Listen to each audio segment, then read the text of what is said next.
Alors, bonjour. Alors là, pour ce projet C++, qui est conçu pour créer une carte MNT, modèle numérique de terrain, coloré à partir du fichier contenant des coordonnées GPS et des informations de profondeur. Le projet utilise plusieurs classes et fonctions pour convertir les données GPS en coordonnées cartésiennes. Donc là, j'ai la documentation pour voir les différents fichiers.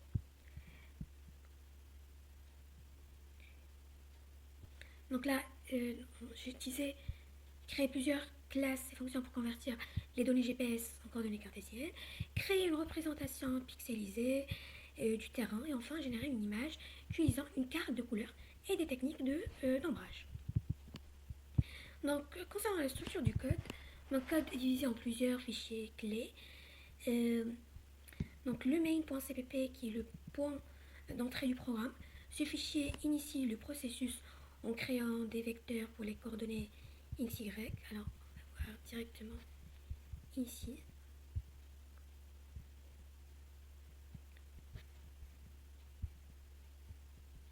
Voilà. Donc, en créant des vecteurs pour les coordonnées x, y et en calculant les valeurs minimales et maximales, ce qui est essentiel ici pour la mise à l'échelle et la transformation des données GPS. La déclaration du color map XB. Donc, et là, voilà, ici, cette ligne déclare un tableau pour la color map XB utilisée pour colorer la carte MNT, où chaque entrée du tableau représente une couleur. Voilà. Donc la fonction main est le point d'entrée du programme. Elle coordonne les différentes étapes de la création de la carte MNT. On a la lecture des données GPS et on programme lit un fichier contenant des coordonnées, des coordonnées GPS et des informations de profondeur. Les convertit ensuite en coordonnées cartésiennes pour faciliter le traitement. Après, on a une création d'un vecteur de pixels. C'est ici. Un vecteur contenant des informations de profondeur est créé. Ce vecteur est utilisé pour stocker les données qui seront converties en pixels pour la carte MNT.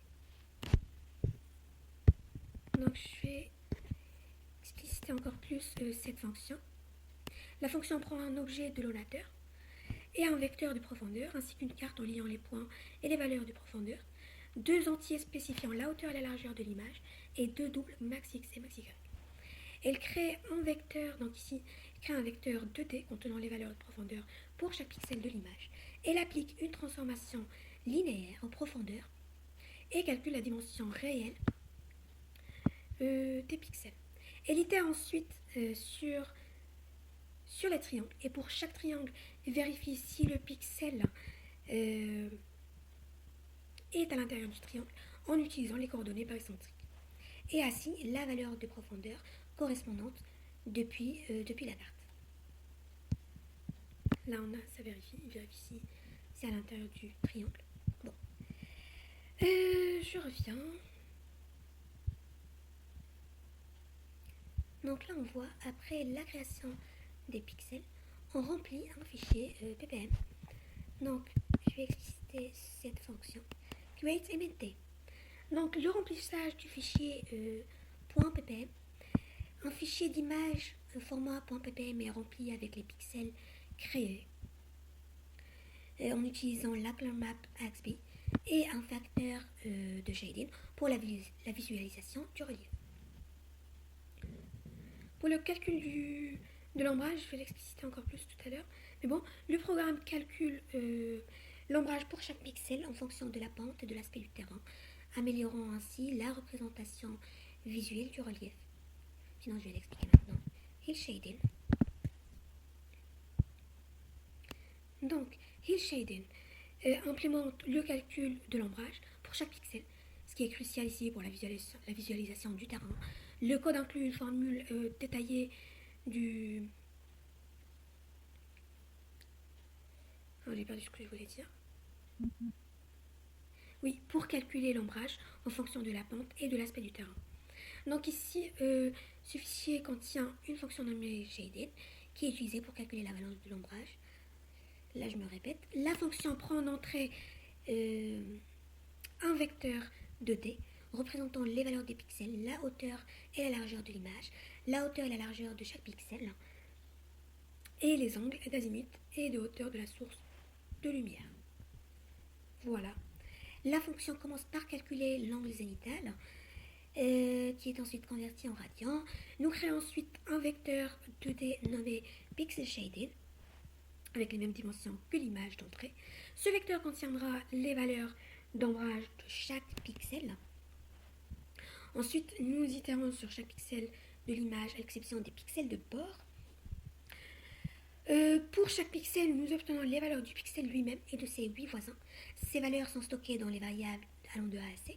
Le reste de la fonction permet de calculer la valeur d'ombrage pour le pixel courant en fonction de sa valeur, des valeurs de ses voisins, et de stocker cette valeur dans le vecteur pixel shaded. Voilà. Alors, je reviens aux classes, voilà, par rapport à ce qui concerne les fichiers points et projection. Donc voilà, les fichiers .cpp, .hpp contiennent une classe définissant un point dans un espace 2D. Cette classe surcharge plusieurs opérateurs, ici on le voit, pour faciliter son utilisation dans des structures de données complexes. Elle joue un rôle fondamental ici pour moi dans la manipulation de coordonnées. En ce qui concerne la projection, donc ces deux fichiers, projection.hpp et projection.cpp, contiennent des fonctions pour transformer les coordonnées GPS en fonctions cartésiennes. Ils utilisent la bibliothèque proche pour des transformations cartographiques. Donc là, ici, je vais lancer mon code. Donc c'est des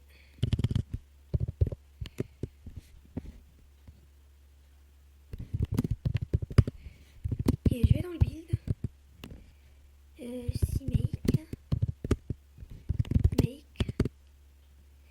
et là pour appeler je fais /create raster. J'appelle mon fichier RAD par exemple pour la RAD de Brest, et j'appelle 1000 pour les données sur les pixels. Là j'ai la création de mon image que je vais trouver dans mon build, et là voilà mon image. Je vais aussi appeler alors guerre les dents.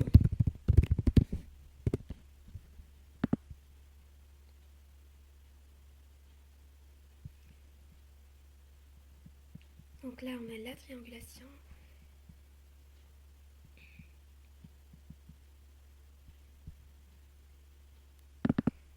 Et là voilà l'image pour guerre les dents. Ok, j'ai fait aussi pour les tests, j'appelle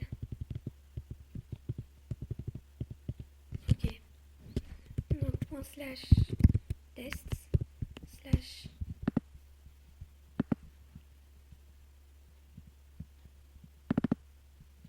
pardon.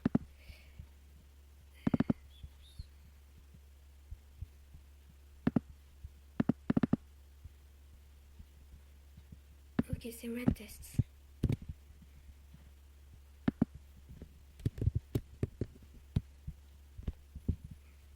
Je vais peut-être ouvrir le fichier pour les tests.